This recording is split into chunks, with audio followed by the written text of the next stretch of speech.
Bienvenidos a Entre Línea con William Herrera. En esta oportunidad vamos a conversar con Eliana Roca Serrano. Eliana Roca Serrano es una académica a tiempo completo, enseña derechos humanos y casualmente el 10 de diciembre se recuerda la firma de la Declaración Universal de los Derechos Humanos hace como 75 años. Eliana, un poquito para introducirnos en el tema, ¿cuál era el contexto cuando se firma esta declaración? Muy buenas tardes a todos y todas. Indudablemente el día de ayer se conmemoró el 75 aniversario de la Declaración Universal de los Derechos Humanos, que es uno de los instrumentos más importantes en materia de derechos humanos del 10 de diciembre de 1948, que conjunto con los pactos gemelos, el Pacto de Derechos Civiles y Políticos del 68 y el Pacto de Derechos Económicos, Sociales y Culturales de la misma fecha, constituye el nudo, el corazón del sistema universal de los derechos humanos. ¿Cuál era el contexto? ¿Por qué surgió una declaración? Después de la Segunda Guerra Mundial, la comunidad internacional reflexionó sobre el impacto, ¿no?, del genocidio, porque no solamente murieron nazis en la Segunda Guerra Mundial, 6 millones de judíos judíos, murieron. murieron 6 millones de judíos, eran judíos, y también murieron personas gitanas, nadie dice la verdad, pero era todo, digamos, con el lema del racismo, ¿no?, antisemita, ¿no? Entonces es muy importante conmemorar y ver qué pasó, por qué surgió, ¿no? Porque la comunidad quedó un poco asombrado, digamos, de cómo se produjo el exterminio de los judíos, el exterminio de los gitanos, el exterminio del que pensara diferente, ¿no?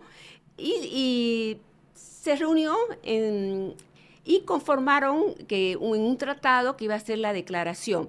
En un principio dijeron que trataban participó un chileno, el de Rosín, ¿no?, y también una gran mujer que fue la esposa de Roosevelt, ¿no? ¿En qué se basaron?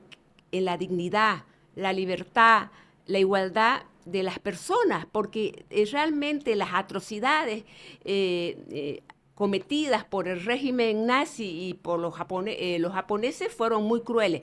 No nos olvidemos que funcionaron tribunales internacionales como el Tribunal de Nuremberg. Nuremberg y el Tribunal de Tokio, ¿no? Porque indudablemente había sido un genocidio y se lo juzgó a los jerarcas nazis, ¿no? Y hay críticas al Tribunal de Nuremberg porque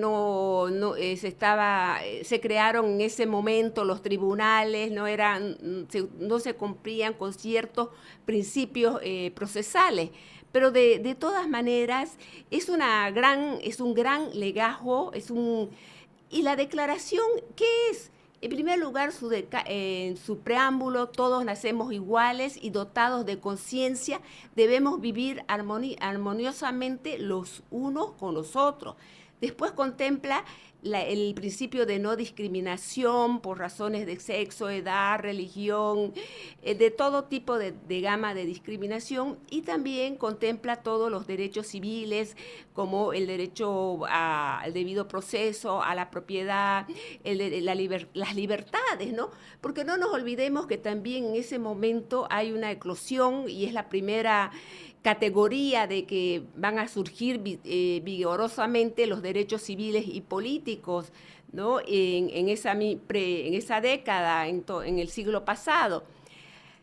Posteriormente a esta declaración, la comunidad internacional, que no tenía, digamos, ese carácter vinculante de los tratados, pero moralmente la comunidad internacional le dio ese reconocimiento, porque es un instrumento muy Es importante. un pacto Es internacional. un pacto, pero, o sea, no tiene, digamos, todas las secuencias, las firmas, ratificación del pacto, no es una declaración, pero para efectos, por ejemplo, de nuestra Constitución tiene carácter Es una vinculante, fuente una directa. fuente, y es la fuente, yo me atrevo a decir, con la Convención Americana de Derechos Humanos, con los dos pactos, el Pacto de Derechos Civiles y Políticos y el Pacto de Derechos Económicos, que mucha gente lo conoce como los pactos gemelos, muy importante. Entonces, en ese contexto, me parece que el siglo pasado hubo como un reconocimiento de los derechos humanos, ¿no? El desarrollo de estos tratados internacionales que no quedaron en tratados, felizmente, Se avanzó mucho, pero en todo caso quedaron también en tribunales internacionales como la Corte Interamericana de Derechos Humanos, como los comités de Naciones Unidas para la protección de los derechos humanos. Entonces me parece que el valor de la Declaración Universal de los Derechos Humanos es muy importante. ¿Cuánto se ha avanzado desde allá hasta acá? Digamos, porque el siglo pasado fue un siglo eminentemente violento, hubieron 2 guerras mundiales, 6 millones de judíos, y lo que se intentaba con esto, creo que se ha logrado en parte, es precisamente evitar una tercera guerra mundial. No sé Claro. si compartís conmigo. Yo pienso que la declaración, todos los derechos humanos, lo que tratan en realidad, aparte de reconocer derechos fundamentales de la vida como la libertad, la igualdad, también no podemos dejar de ver del lado de la democracia, la calidad de democracia. Para mí, derechos humanos y democracia van parejos, son como la cara de una misma moneda. ¿Cuánto se ha avanzado? Para mí es importante que estén esos tratados, porque no nos olvidemos que aparte de la declaración del Pacto de Derechos Civiles y Políticos, del Pacto de Derechos Económicos, Sociales y Culturales, tenemos todo lo que se ha denominado la Convención de los Derechos del Niño, la Convención para Eliminación de toda forma de discriminación contra la mujer, la Convención contra la tortura, la Convención de las personas con discapacidad. O sea, se ha avanzado mucho en tratados internacionales que en nuestro caso están formando parte del bloque de constitucionalidad, es decir, que son normas constitucionales y en el caso tienen a veces aplicación prevalente en base al artículo 256 de nuestra Constitución, ¿no? Que si hay derechos más favorables en un tratado internacional, se aplican inclusive sobre la Constitución, ¿no? Lo que es la aplicación conforme y en base al principio pro homine en favor del hombre. Entonces, para mí está claro, desde el punto de vista de los tratados, hemos avanzado mucho. Lo que no hemos avanzado es su cumplimiento. Y en ese caso, yo pienso que cada vez estamos tendientes los estados a vulnerar los derechos humanos, los ciudadanos mismos, ¿no? O sea que si bien en la década del siglo pasado tuvimos 2 guerras mundiales, tuvimos todo lo que fue el Plan Cóndor, todas las dictaduras en América Latina que calaron muy fuerte desde el 65 hasta el 83, y por eso toda la década del 80, 90, vamos a ver mucho énfasis en los derechos civiles y políticos de las personas, ¿no? Todo lo que es la integridad física, la desaparición forzada, ¿no? Y muchas sentencias, por ejemplo, del sistema regional de la Corte Interamericana a ese nivel. Y después vamos a tener también una aparición vigorosa, al menos en nuestra Constitución del 2009, de los derechos económicos, sociales y culturales. Pero si vemos, por ejemplo, los derechos económicos, sociales y culturales, ¿no? como el derecho a la vida, el derecho, bueno, a la vida, salud, educación, agua, medio ambiente. Ahí vamos a ver claramente que no hay políticas públicas para estos derechos, ¿no? Tanto se habla de la madre tierra y no hemos podido proteger a la madre tierra.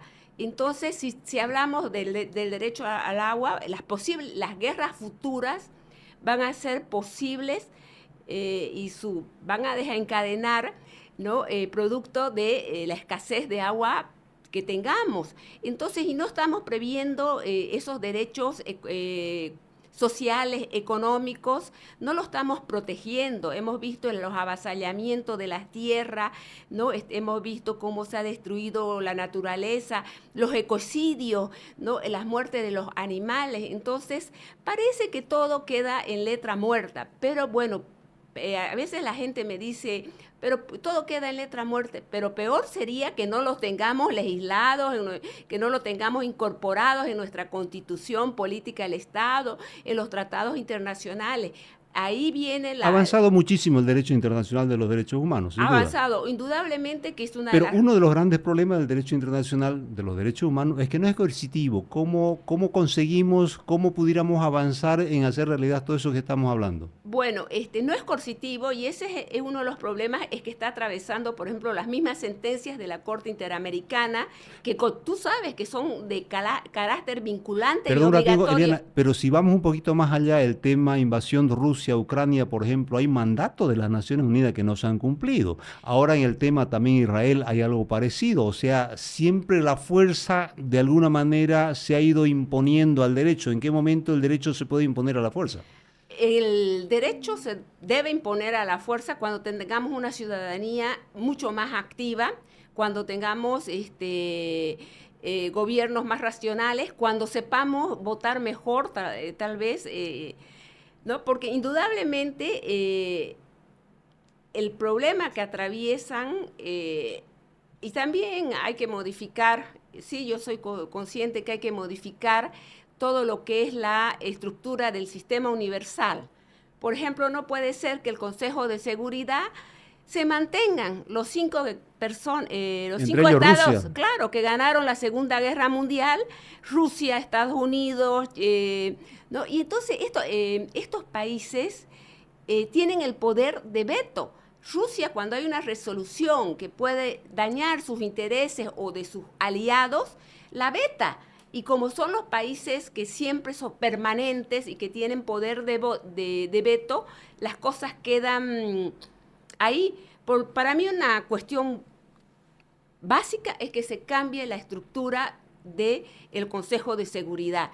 Esos 5 miembros permanentes que ganaron la Segunda Guerra Mundial debe ser rotativo, ¿no? Y por países, como se hace con los restantes, ¿no? Con los otros países restantes se hacen rotativos por continentes y ciertos criterios de conocimiento, etcétera. El problema del derecho internacional, de los derechos humanos, que no nos olvidemos que detrás de ellos están los estados. Ya, el problema son los estados. Son los estados, porque también muchas veces son ellos siempre son ellos que nominan, por ejemplo, para que nos representen ante la ONU. Uh-huh. ¿No? O de los candidatos, por ejemplo, a la Corte Interamericana de Derechos Humanos, sí hay un procedimiento, se busca a los mejores hombres, ¿no? Con un buen perfil de idoneidad, de conocimiento, etcétera, pero siempre el que va a intervenir en dar su ok es el que decide. El Estado, ¿no? Entonces, ese es el problema. Entonces, yo pienso que en esta dimensión me has hecho pensar que Ferrajoli tiene un proyecto de una constitución por la tierra en que en su primera parte invoca, ¿no?, a todos estos tratados internacionales, ¿no?, que serían la base para mejorar el medio ambiente, pero no el medio ambiente solo, sino la vida digna de la persona, ¿no? Y ahí también qué pueden ir haciendo los estados, cómo cambiar sus estructuras de los organismos para mejorar. Uniformar el derecho en general, ¿no es cierto? Claro. Y sobre esa vía resolver los problemas. Hay problemas que son comunes a muchos estados. El medio ambiente, por ejemplo, es transversal a todos los estados. Por supuesto, porque estamos todavía con estructuras de 1945, ya casi más de 80 años. Entonces hay que cambiar, ¿no? Hay que ir.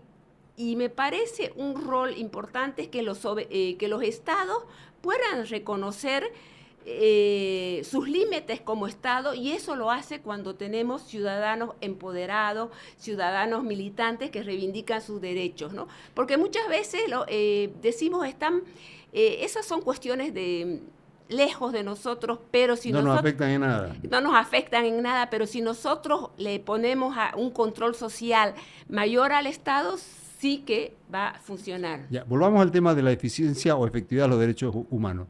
Por un lado se ha avanzado, hay un derecho internacional vigoroso, fuerte, pero claro, le falta coercibilidad. Por otro lado, tenemos recientemente, a partir del 2002 o 2003, una Corte Penal Internacional, precisamente, que intenta dejar de que sigan los delitos impunes, los Ya. delitos de lesa humanidad. O sea, se ha avanzado, se avanza, se Sí, retrocede, bueno, hay un tira de afloje, ¿no es cierto? sí, se avanza, porque la Corte Penal Internacional va a ver 4 tipos de delitos, ¿no? Ujú. El delito de genocidio, que es la destrucción parcial o total de un grupo por razones étnicas, va a ver los delitos de lesa humanidad, como son los asesinatos, como son el exterminio de poblaciones. Por ejemplo, en la guerra de Yugoslavia cercaban un pueblo de 3.000 habitantes y lo dejaban que no pase nada de alimento, de comida, pero eran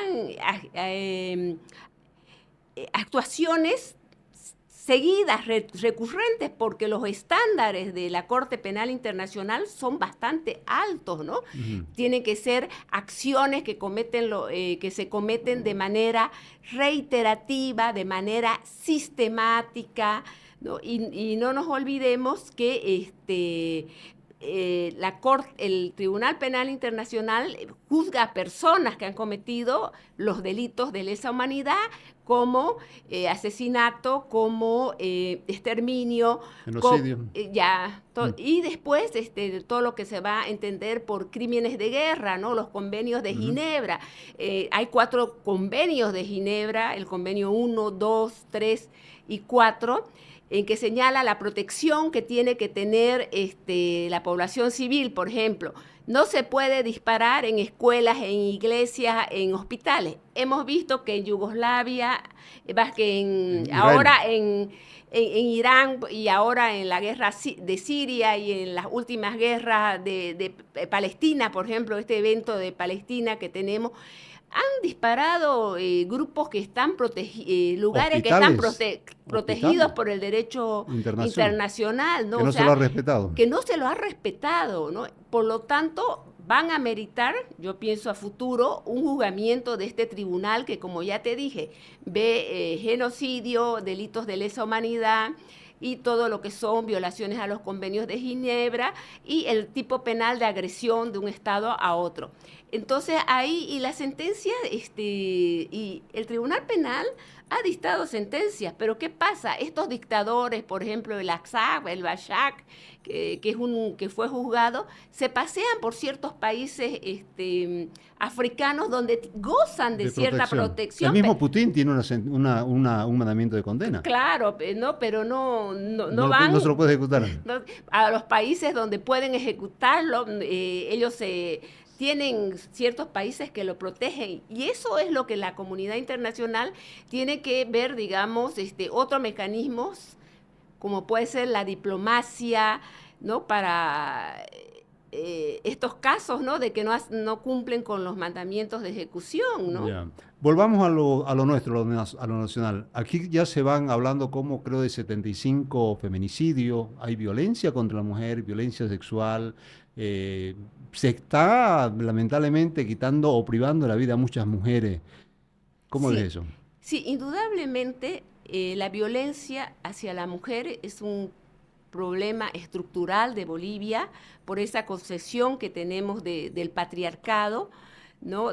Y a pesar de que tenemos leyes de avanzada, ¿no? Leyes que, por ejemplo, tenemos la ley 348, donde se tipifican más de 16 tipos de violencia, lo que pasa que no se implementan, ¿no? Realmente los mecanismos para que se ejecuten, porque no puede ser que hayan 78 feminicidios. Y si mira, te voy a dar un dato de cómo es los datos de violencia hacia la mujer.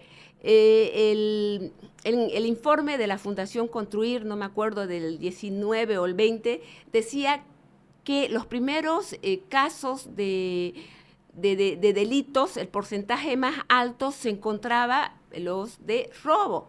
Y después seguía el 17% violación, después el 3% violación hacia niña, el otro estupro. Si sumabas todo lo que era violencia hacia las mujeres, era un porcentaje de 29%. Es decir, que nuestras cárceles tiene mayor cantidad, ¿no? de gente que ha cometido delitos contra las mujeres, contra la integridad física y psicológica. O sea, el 29% son violaciones o violencia. No es que no se sancione, se sancionan, pero siempre van apareciendo más y más. Claro, parece que se multiplican. Claro, lo que pasa que el tema de violencia pasa por un tema de cultura.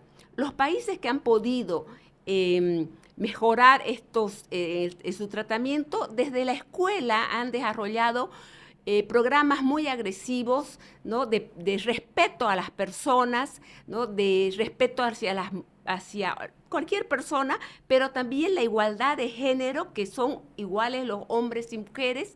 Entonces hay que comenzar, ¿no? Hay que dar talleres con enfoque de género en la escuela, ¿no?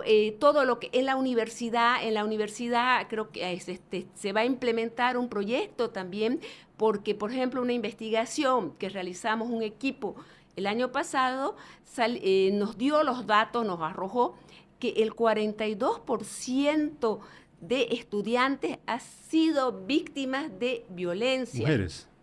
Mujeres y hombres, pero fundamentalmente mujeres. Por otro lado, en el tema de violencia lo que hay que ver es cómo se da la frecuencia y la intensidad, ¿no? Son parámetros que nos determinan realmente si hubo una violencia grave, severa. A pesar de que, como hemos dicho, que lo tenemos incorporado en el Código Penal, por ejemplo, el tema de acoso, todavía persisten estos temas y es realmente por una falta, primero, de una cultura o un plan de desarrollo global en las escuelas sobre la igualdad de hombres y mujeres. Segundo, capacitar a todo el sistema que implemente las políticas judiciales, ¿no? El fiscal, policía, jueces, con enfoque de género, que lo han hecho, pero tienen que seguir efectivizando esta capacitación, porque, por ejemplo, el tema de la policía, capacitan a unos policías y rotan, van a otro sector. Y es lo mismo. Es lo mismo. No se avanza nada. No se avanza. Entonces, tal vez ver la manera de cómo rotar, pero que no sea con ese sistema tan seguido, y dejar que los policías que han sido capacitados permanezcan pues en sus funciones por un periodo, no toda la vida, pero por un largo periodo, porque si lo cambian cada 2 o 3 meses, ¿de qué sirve la capacitación? Yeah. Entonces, que los jueces también implementen las leyes, ¿no? De acuerdo a lo que se estipula, que salgan de esa concepción patriarcal de enfocar machista a las mujeres, ¿no? Y, por ejemplo, un tema que no se habla también es el tema de los niños. También los niños y niñas, 4 de cada 10 sufren violencia, maltrato, ¿no? Y eso lo reproducen después, cuando llegan a mayores. Claro, porque el ciclo de violencia comienza en la familia y cuando ya llegan a ser adultos vuelven a incidir, ¿no? Entonces, hay que trabajar el tema también de los niños, y yo te voy a hacer énfasis el tema de trabajo infantil. Bolivia persiste. Y es una violación a los derechos del niño, a la integridad, a la dignidad de las personas, con niños que trabajan en las minas, con niños que trabajan en las castañas, ¿no? Y el niño en las minas es un elemento de primera, porque debido a su cuerpo entre 9 y 10 años, abren bocaminas. Es más fácil para introducirlo. Introducirse, ¿no? Y Bolivia sigue estando en sus rojo en estos temas a nivel de la comunidad internacional, no solamente niñez, adolescencia, mujeres, los derechos económicos, sociales, y también en los derechos civiles. ¿Cuántas personas privadas de libertad tenemos por razones políticas, en lo que se ha llamado la judicialización de la política? La persecución política. Política, ¿no? Tenemos casi 300 presos políticos alrededor, de acuerdo a datos, ¿no? Tenemos procesos judiciales que no siguen las normas, el debido proceso. La sentencia inclusive de la expresidenta Bachelet, la impugnación, mejor dicho, por el tipo penal de genocidio, etcétera. Ya, Eliana, se nos va yendo el tiempo. Sin duda que la educación en este caso es fundamental para el tema de la violencia contra la mujer. Si no hay una buena educación, lamentablemente todo sigue como está. Sí. Por un lado. Por el otro lado, para terminar, El tema judicial, ¿cómo lo ves? Porque claro, si no hay una sanción, aunque estábamos hablando que hay sanciones, pero si hay un poder judicial débil, que no es independiente, que no se lo fortalece, que no se implementan política, tecnología, eso también juega en contra de los derechos humanos en definitiva. Fundamentalmente sí, porque indudablemente si tenemos un presupuesto, y eso no lo toqué, ¿no? Un bajo presupuesto, si no tenemos jueces, si hay una escasez de jueces, deberíamos tener 2.100 jueces, tenemos 1.100.